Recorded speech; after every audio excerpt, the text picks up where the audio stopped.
Okay, guys, this is part two of my Fallout reviews. Fallout 76 review slash rant. Um, this is gonna be me talking less about gameplay and mechanics and how stuff doesn't work, and kind of me going into more of stuff that most people may not like or may not consider or may not just really care about. Um, but to me, Fallout 76, in terms of Fallout lore, makes some very questionable decisions at times. Um, at the same time, I can say at the same time, some of the stuff they did is kind of cool. The concept of Fallout 76, which is a vault where your character is okay, it's a vault that is supposed to be one of the first vaults that open. That is supposed to be the radiation is gone. Go out, try to reclaim America. That's a cool concept. It's a control vault. They established that, and it's a cool concept. There's other vaults in the game that nobody knows what they're gonna do. Um, what or if they're ever gonna be opened, because because some of them, such as Vaults, was it 63? There's no way to get into it in the game because it's hidden, because access into it is literally locked behind a panel. That the thing to unlock the panel doesn't exist in the game. Um, or some of the other vaults they added. Vault 79 was a cool vault. It's the concept of it was cool, and how they implemented it was cool, where it was, well, you really can't think in a nuclear strike that they're not going to try to do something with Fort Knox, or hope that the way, something doesn't directly affect Fort Knox. So guess what? We're building a secret vault without most high security on it to house all the US gold reserves. You know what? That's a cool concept. That's a concept that you can actually see happen.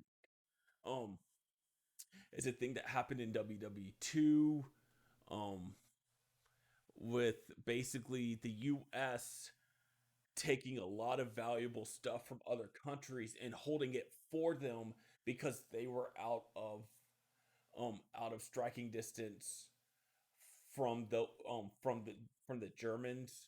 So if the Germans took over that country, they wouldn't be able to claim a lot of their valuables. Um and so it's that concept of, well, you can knock us out, but you still won't be able to say that you have all our shit. And if there was a foreign Chinese invasion force from the Fallout universe, they wouldn't really be going, "Oh yeah, we know exactly where this bunker is." Um, Fallout. What was it? Vault 94. I have no clue what it is. I know people were bringing it up and being pissed off that it was a vault dedicated to a raid that was horrible, that nobody liked. That if you were lucky enough to be able to get time to look at stuff, there's an interesting concept to it. I think it was they were exposed to an FEV, or there was a system in there that went bad that just basically turned them all crazy. Um, but it was just this something they put in that people had a huge backlash against, which is, why are you adding a vault in the game that we can't explore, or we can't get the proper lore behind? Because when we try to get the lore behind it, we're basically either dying or being punished. Um,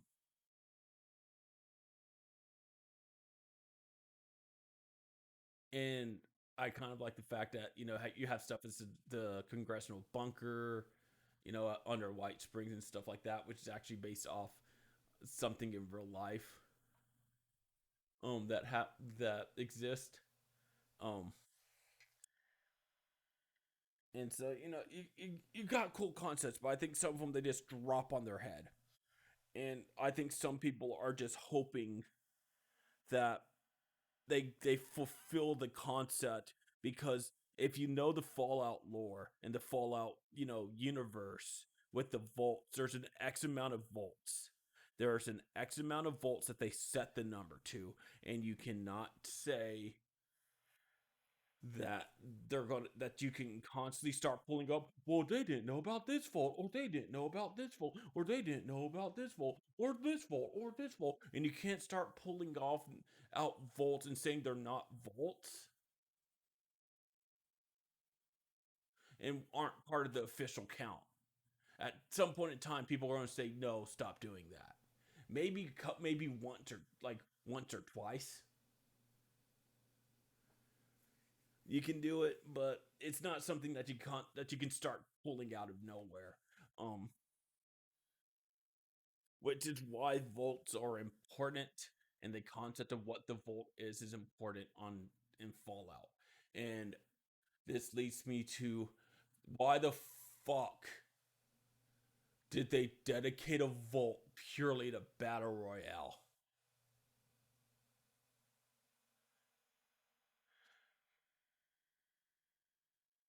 I don't mind there's battle royale in the game. Apparently it's good, but I don't want to play it because I'm not sure how many people actually do it. But the fact that they went and dedicated a vault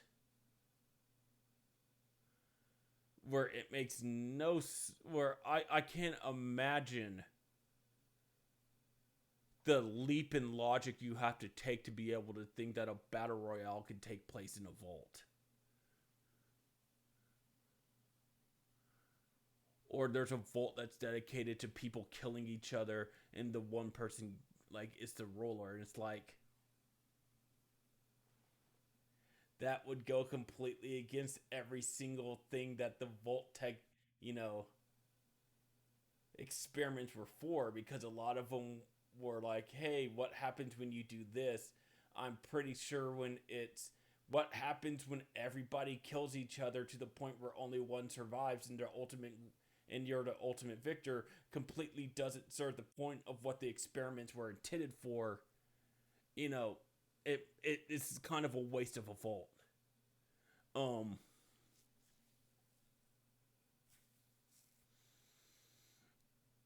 so there's my rant about the vault in 76 and just hoping that the next vault they bring in actually are decent if they do it, because New Vegas had really cool concepts for vault. Fallout 3 had some pretty good concepts for vaults. Fallout 4, I can discuss that game later. Um and actually in its own in-depth review and how I think it fails at times and how I think it's actually decent. But a lot of people I talk to generally say it's all right. Um, for some reason, a lot of people think it's an elitist view, but I love New Vegas the most out of any of them, even though the setting takes place in a desert. Um, well, I mean any of them in terms of what the games that come out under Bethesda. Um, um, but speaking of which, everybody knows there's armor, power armor. In Fallout 4, they made it more of a suit you went into, and it required its own power source. And to me, I found that okay, but at the same time, it made what was in Fallout like 3 in New Vegas kind of like an additional thing of armor, this big, huge, bulky thing, and I think it made it look aesthetically too like cumbersome. While in the other games, it did seem like it was bigger and made the person bigger, but it didn't feel as though it was just like, boom. in your face with it. Um, in 76, they include every version of the armor from the previous Fallout games. You got your T-43, I mean T-45. You got your Raider. You got your T-51, T-60, um, X-01, which I'll get into those two later. But they add multiple different ones like excavator armor, which I will say I like the lore behind it because it's not dedicated military grade power armor, but it was power armor um, designed for mining, which in real life you can see that as a concept being realistic because it allows you to, you know, it allows people to be able to operate easier, be able to punch harder, stuff like that. Stuff that you would need to enhance a person's mining capability. And right off the bat, it allows you to carry more stuff, which is another flaw of the power armor in Fallout 76. That I'll get into. So, as a concept, as an addition, I like it because Fallout 76 takes place where there is mines and there's mining operations. And you would look into something that, let's put it frank, the power armor in the Fallout game is OP in terms of how it increases your strength, increases your carry weight stuff, and durability. It's basically, come on, let's admit it, god tier armor, which is why it always came in late game. Um, then you got your T-45 and T-51. Those are completely acceptable in my opinion because the timeline for the Fallout things, even though T-45, some people go, why is an excuse? It's okay. I actually like the T-45 look a little bit more than the T-51 because I kind of like in the post-apocalyptic stuff everything not being kind of rounded and like it kind of being like, okay, crudely we threw this together. This is kind of the first concept of it. Um, T-51 is pretty much your king of power armor. Besides, unless you get the Secret Service armor, which we will get into later.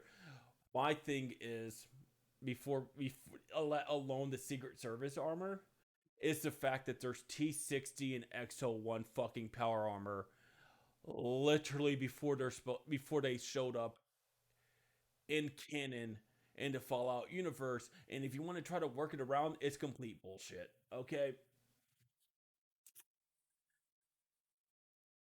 And if I'm wrong, you can tell me to it. But I'm gonna put like this: how I've always conceded and how I've been told the power armor is the T-60 is a variant of the T-45 where they upgraded it with the capacity of the T-51 style where it's not as bulky, the seals are better, stuff like that.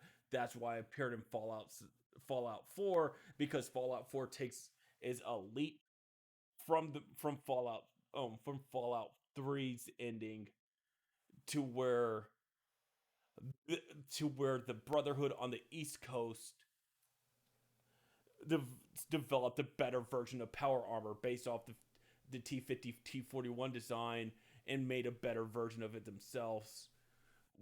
And while the X-01 is basically the Institute's version of power armor with their scientific integrity and stuff like that. So here's my thing with it. How the flying fuck does it appear in Fallout 76, where literally the stuff shouldn't be showing up at that point in time whatsoever?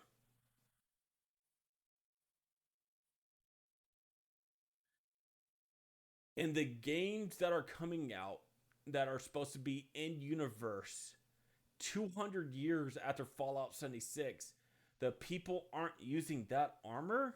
How the fuck can you explain it in the game?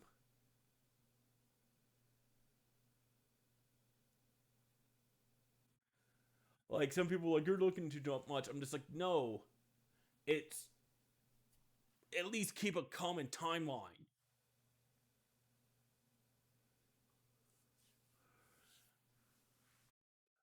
There would be no reason or way in hell that if the T60 armor, which as I was looking on some like fan website where they're trying to say it was developed and put into place in small numbers as a more advanced version of the T51 armor, why the fuck wouldn't the people have it then?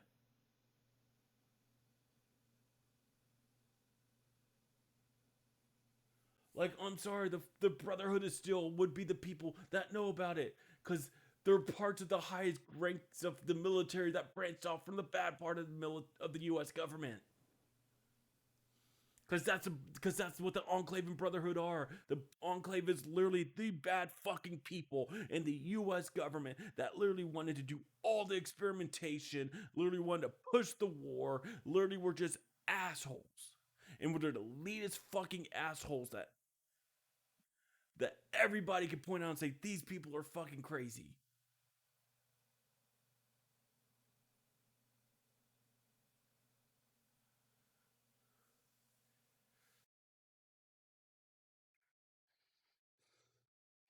Well, members of the Brotherhood still instantly started seeing, when it first started to form, were the people who instantly started seeing that, hey, something's really going on really bad with some of these people. We don't want to do this. And basically said, fuck y'all, we're out. So I find it hard to fucking believe at some point in time that if this armor existed, somebody wouldn't fucking know about it. Especially the Enclave. It'll be showing up in the Enclave shit, but no, it's not.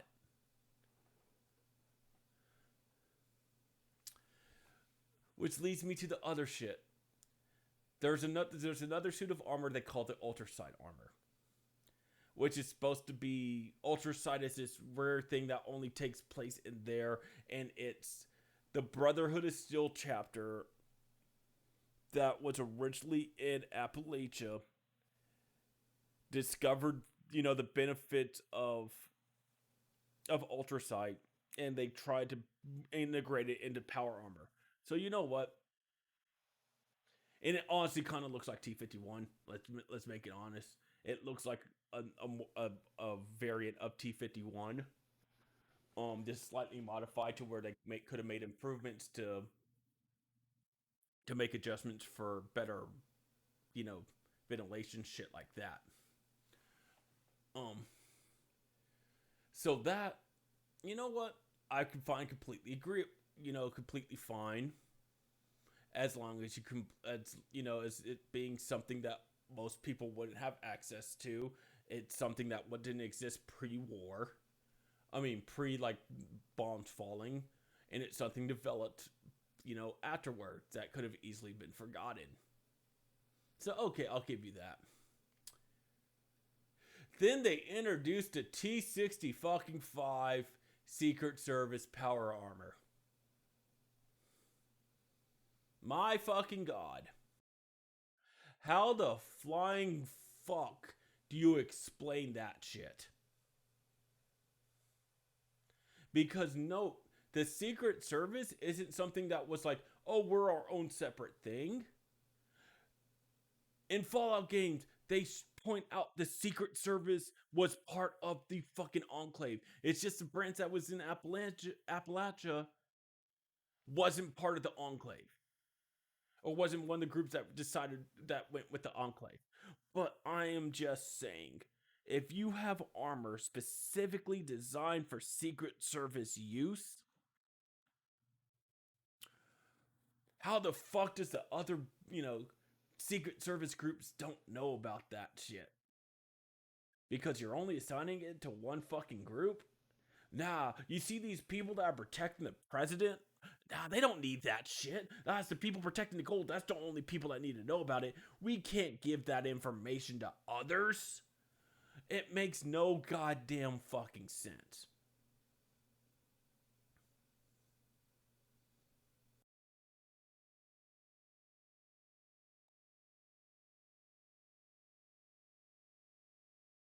because it's supposed to apparently even be better than the military than the brand new off the line military grade armor that basically came out and saw them win at last, like Anchorage with it.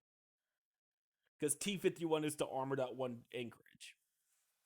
So you had an armor that was better than that you didn't put in the military, but you put under Secret Service, but you only gave it to one specific group of Secret Service. It makes no fucking sense. And honestly, if you're watching this far, now you're seeing why I did this in a separate video, because this is more of a rant video.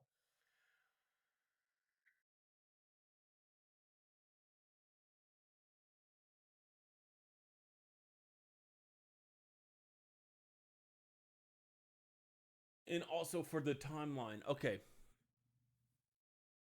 And so there's multiple times where it just punches you in the face. How the fuck are they going to get away with this timeline and these people existing, and they're having no fucking clue about it? And with the new thing, it even makes it worse. Um, yeah, because it was still done, even makes it even more blatantly worse. In this game, at the beginning, I'll say it's okay because maybe um,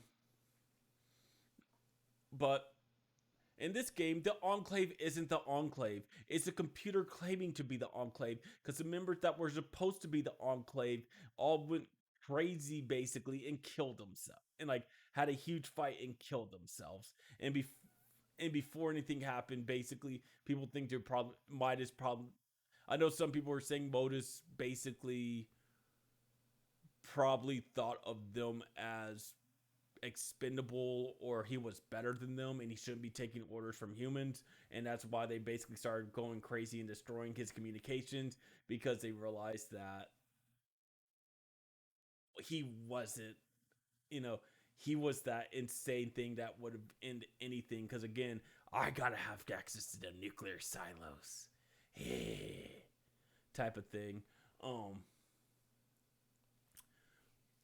or that's not his voice, so don't. I openly admit that's not his voice. I'm just imitating what it would be like if it's a human.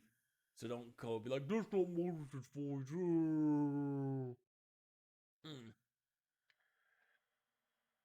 But it's somehow this branch of the Enclave is the branch of the Enclave that has no communication with any other fucking branches of the Enclave. This branch of the Brotherhood of Steel has no contact besides with Elder Maxon, the original Elder Maxon, not the one from Fallout 4, which is supposed to be like his great great grandson or something like that. Um, but what strikes me odd is the fact that they act as though in Fallout 3 that was the first group that really went to be able to go east into basically Washington D.C.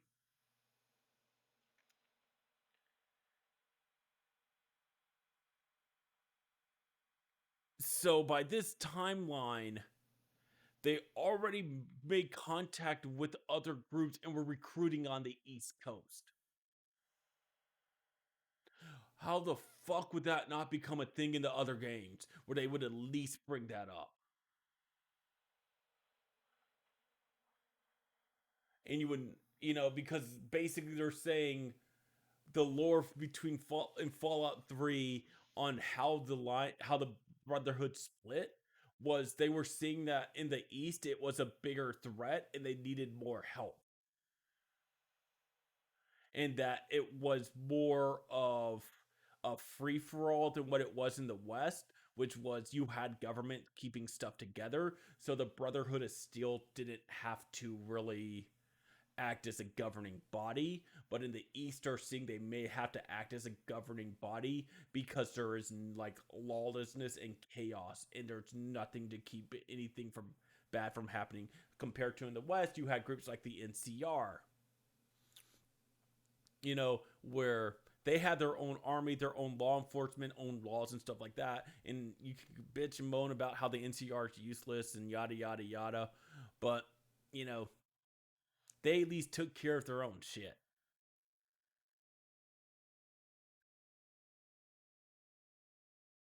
So in this so in this game, it establishes that the Brotherhood was already trying to, from the beginning, have groups in the East. And I understand at the very beginning, he came in contact with one group of people, and then they became the Brotherhood, and they got wiped out by the Score Speech. Okay, you lost contact with them, so it's like, did they abandon us? We don't really care. You know, we really don't know what the fuck they're saying. They basically told us to go fuck ourselves. Literally, pretty much what from what you see in the documents, and they all died because the Score Speech wiped them out. Um, but then with Still Dawn, they sent a whole fucking like recon scout unit group under orders to go across country and and establish contact to find out what happened to that original group. So therefore, the fuck you explain that away? Where in no way, shape, or form they actually bring that up before. Or they actually try to say we need to go and do something because there's something seriously fucked up on the East Coast. It's, well, we don't know, well, whatever. I just don't see how you can explain that fucking away.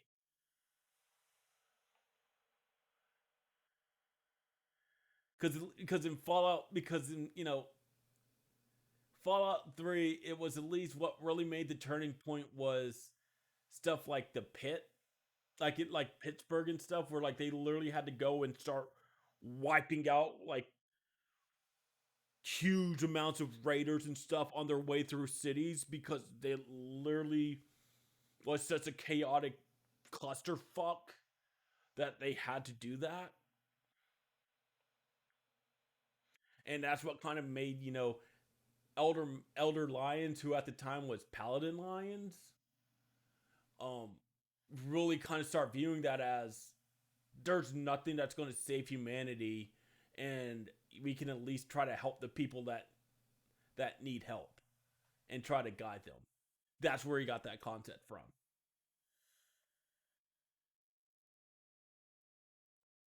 But to say that literally close to 30 years after the bonds fell, after the Brotherhood became a thing, you sent people across country on a track to try to find another group of people that were supposed to be part of your original group, and nothing's ever mentioned about that or in lore before. It's hard to explain that away or come up with a reasonable thing.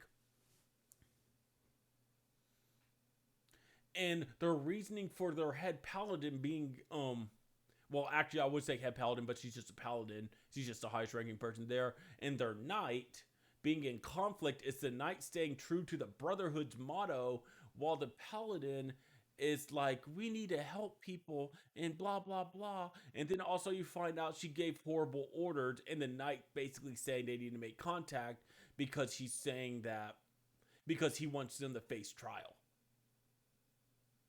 While he's willing to lose his rank, he's saying, well, we fucked up. We need to basically make amends because part of the shit that we fucked up is the fact that we're finding the weapons that we've lost because of our fuck up are being used against us, or going out to people where they're using the weapons that we're supposed to be saying aren't fit for other people and we're protecting people from. It's going out into the public. So he has a very valid point. And spoiler, in the Still Dawn thing, towards the end, you have to make a decision between, are you going to side with the paladin or side with the knight? And then guess what? It doesn't fucking matter. Because whatever you choose, he goes and destroys the long range communicator. So that means in no way, shape, or form can any of the Brotherhood scribes or anything or anybody find technology for a computer panel, basically, or repair it enough to be able to send a communication so they can contact the elders. But at the same time, if they don't do that, basically the elders would be wondering what the fuck happened. So wouldn't they be sending another group or just basically being like something's really bad in the east? Which would kind of make them want to go to the east even more? Or expand their numbers to be able to go to the east? Um, yeah, it just makes no sense and it adds more questions. And literally, right now, how it ends is they're at this like agreement to basically get along barely, but not communicate because they can't communicate with the elders. And the last mission so far in it is you basically holding off um super mutants from attacking Fort Atlas. Again, spoiler alerts. If you didn't realize already, it's a little late, but who gives a shit? Um.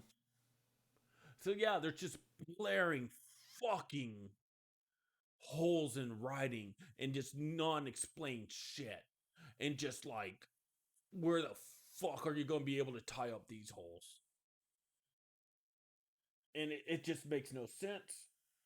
So at first I was like, the only explanation they can really say is it's all just a myth or it's just a simulation. And that's the only thing I can think of. It's basically how they're going to end the game.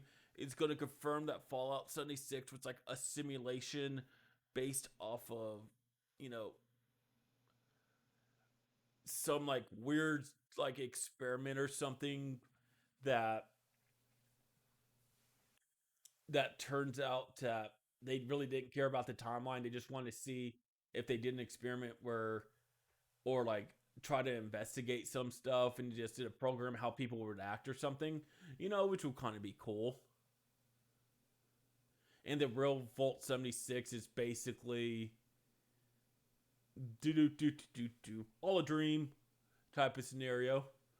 Um, which would be just a massive thing of simulators. Just a massive, massive thing of simulators, just to be like, hey, look, there's multiple people in it. That's why multiplayer. Um, and that's the only thing I actually can think could do it. One of my other theories is, at the end, the place just gets like nuked or something, or like they're just like, we don't know what to do. Just like it blows up or some stupid shit because you have to get rid of all that. And it's like, with Still Dawn, you can't really do that.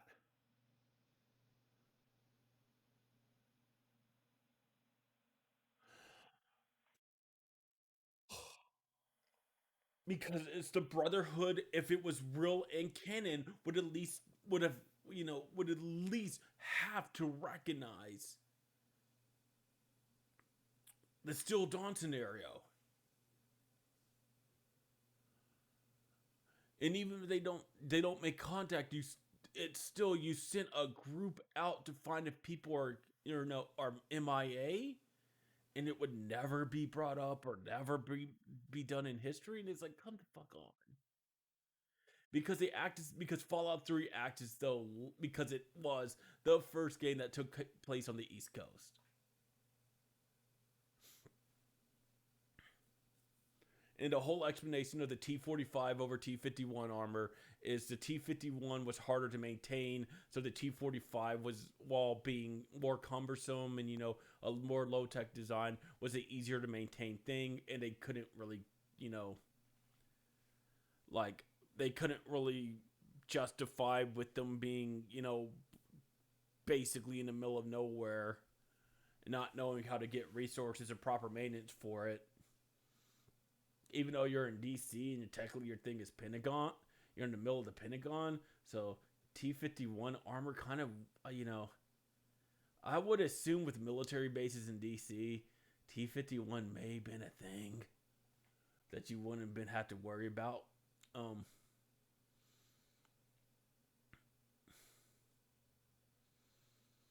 but yeah, it's just that it's Fallout 3 actors though. It's it's the Brotherhood's first venture over into the East Coast,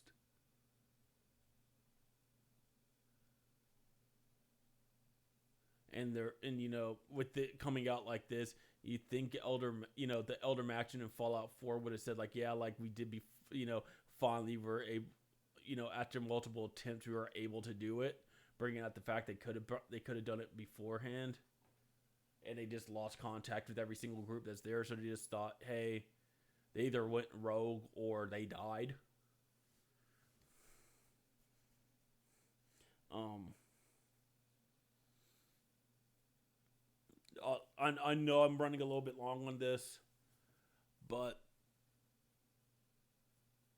there's a couple more things I'm going to rant about that I'm just going to get off my chest. Vault Tech University, cool thing. I'm going to say it like that. A cool concept. Um, and one of the shining things I think of Fallout 76. Yes, I am doing something positive because I'm going to do a positive right before I do a negative and end this. Um, it's a little minor stuff, but I like Vault Tech University. It adds lore to it. Do I think it's really a? I think it's kind of like a. Did they really have a college for this shit? Or could they really train it? But I kind of like the concept of it where it's a school where they're basically choosing people to be able to see how the Volt experiments would be in general by paying people to participate in mock Volt things where some people are doing experiments that while not on a mass scale would be pretty interesting, such as the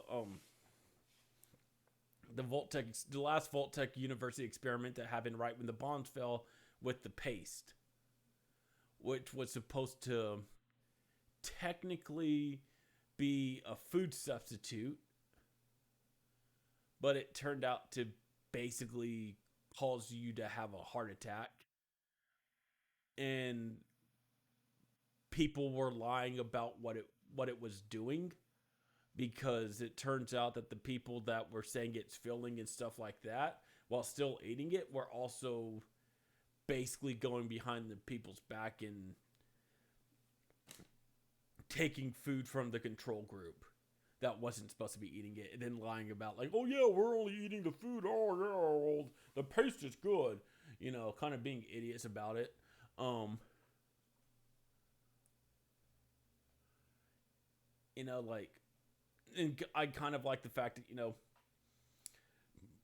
the overseers going into it knew other shit was happening and wanted to get, and we're knowing that there's situation in other bunkers that were horrible, going as fact as your overseer saying thank God she's thankful that her bunk that her vault was a control vault.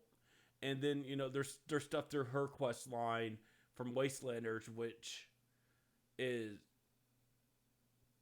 which is her dealing with the stuff, such as it revealed at the beginning of the game in the journal quest line that when she went into the vault and stuff and found out what, and she graduated, her husband basically wasn't gonna be in the vault. She tried to get him in the vault, but then like the last second, some like higher ups, like cousin or brother or or I think it was just some relative related to him, got in the vault at the last second, taking his spot.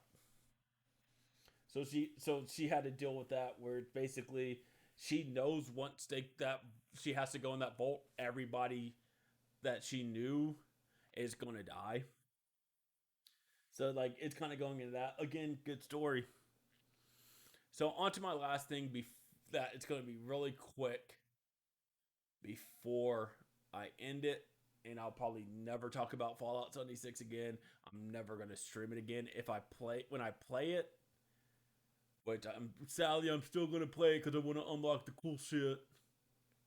Because I don't know why my brain's messed up. Where grinding is okay now because I played so many MMOs that I don't mind the grind. I hate it.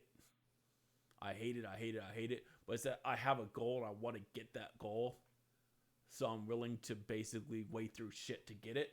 But I don't like the tank design from Fallout 4.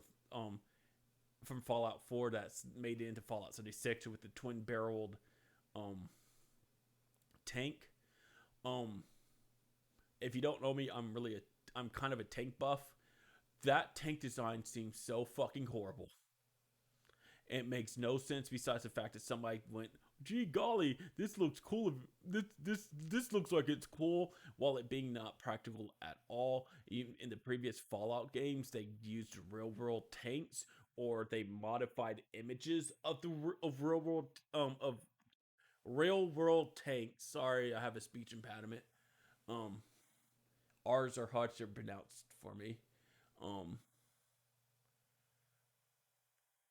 But in Fallout 4 and Fallout 76, is they introduced their own like Fallout tank that the US military was using, to fight the Chinese, and it's so horrible. It's a twin barreled.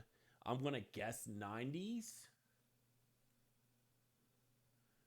because if because by Fallout universe logic and how the theme of it is, and that time period of U.S. military, they would have been using the 90 millimeter. The 105 really didn't appear until the T60 pattern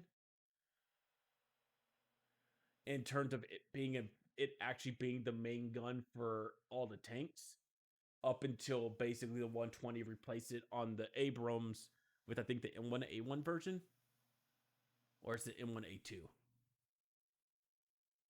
Everybody knows it's the M1. It's the M1 Abrams with the 120. When the M1 Abrams first came out, especially during the Go 4, it was using the 105.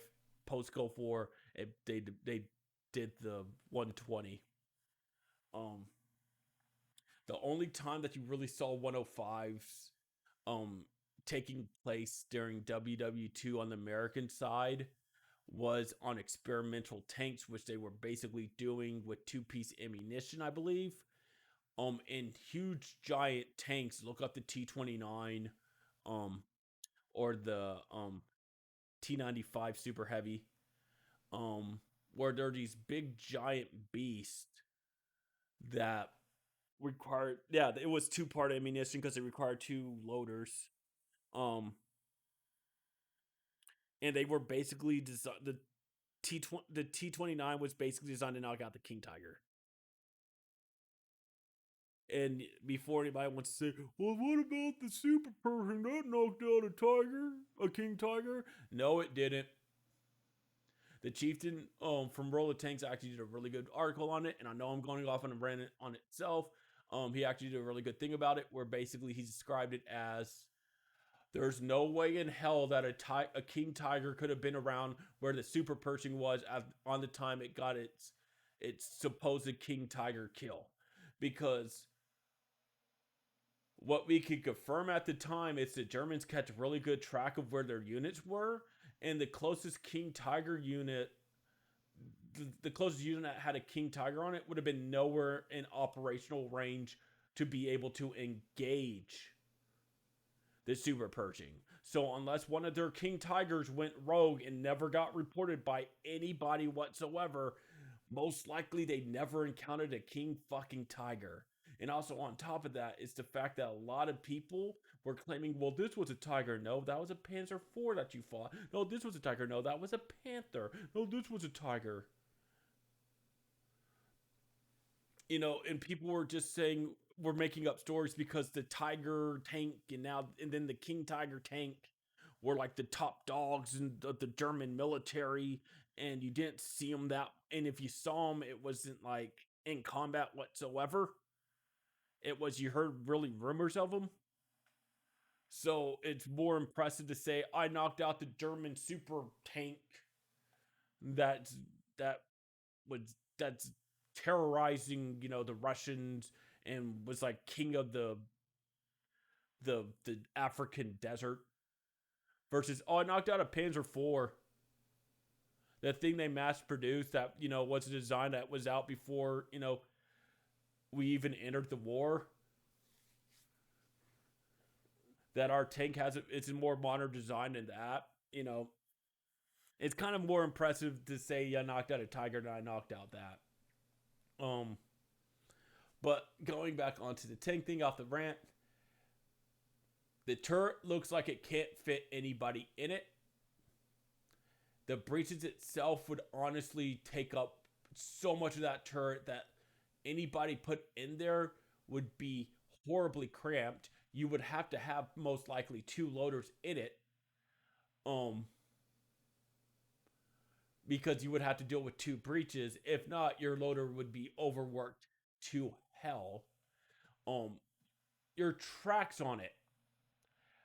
The track design is shit because nobody would actually do a track design like that. Yes, there has been tanks that have had like two sets of tracks per each side, but they generally go along the whole of the tank. With the Fallout one, it goes halfway on each one, two per side. So you have to literally deal with four idlers, four track tensioners. You are literally quadrupling like what you need. Actually, no, wait, no, I would say not quadrupling, doubling, because you would have quadruple of the components. Whereas people don't really think of it, but you have to maintain proper track tension.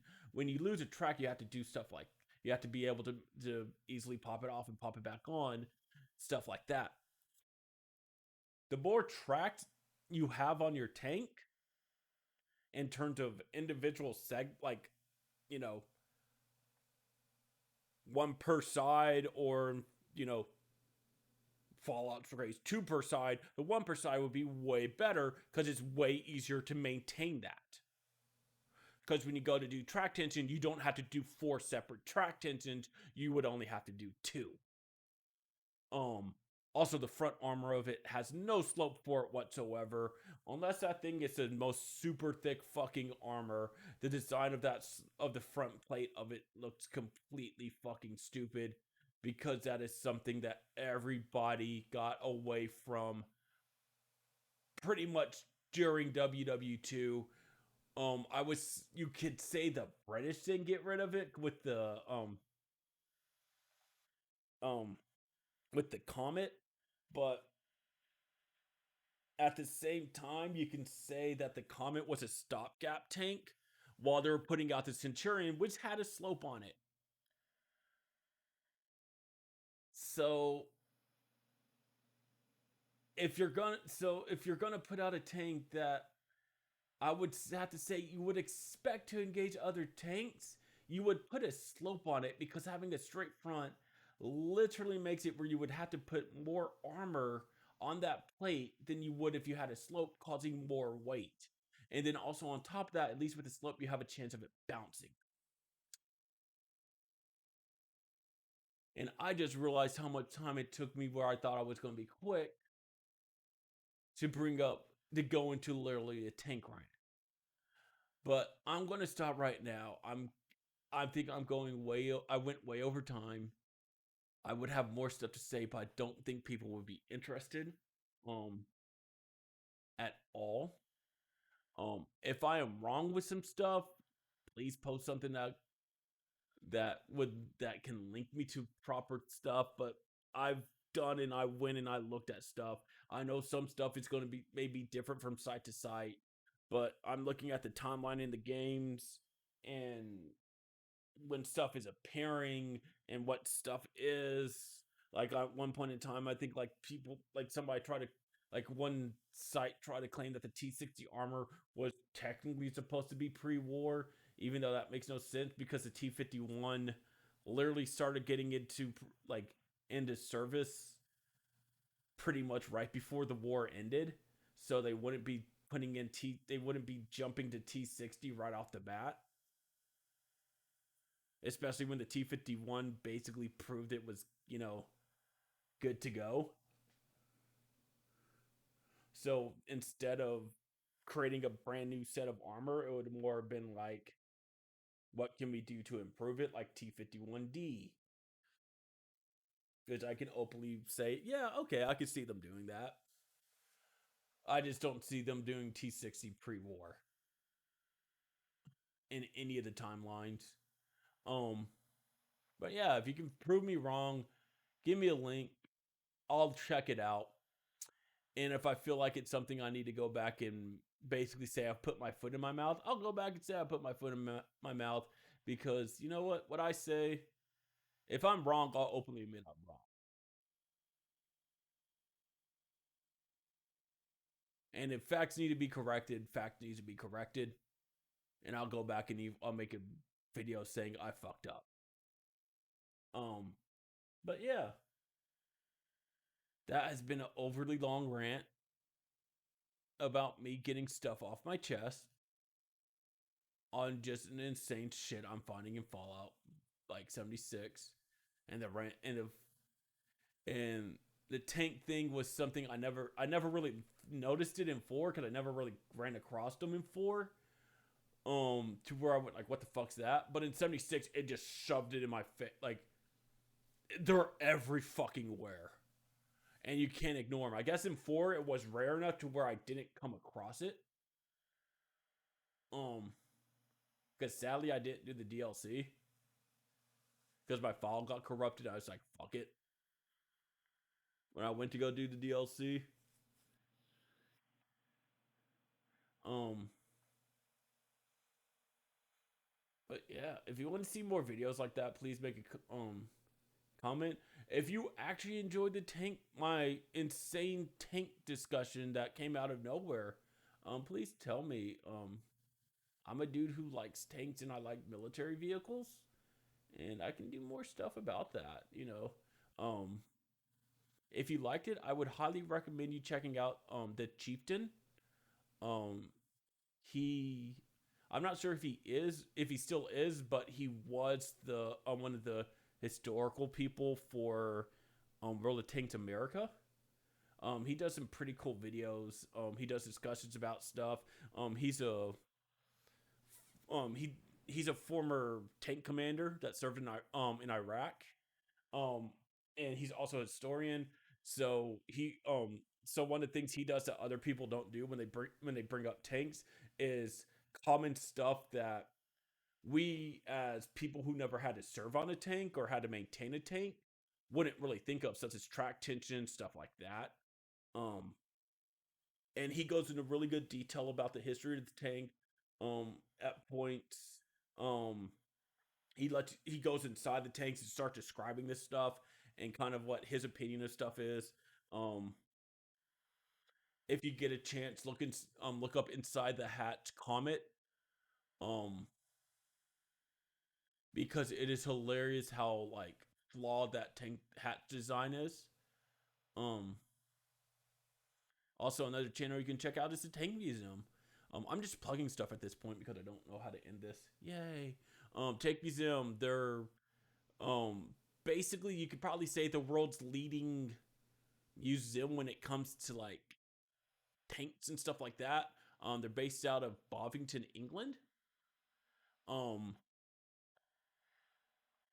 Basically, yeah, they pretty much have almost any single tank you can have that is available on the market.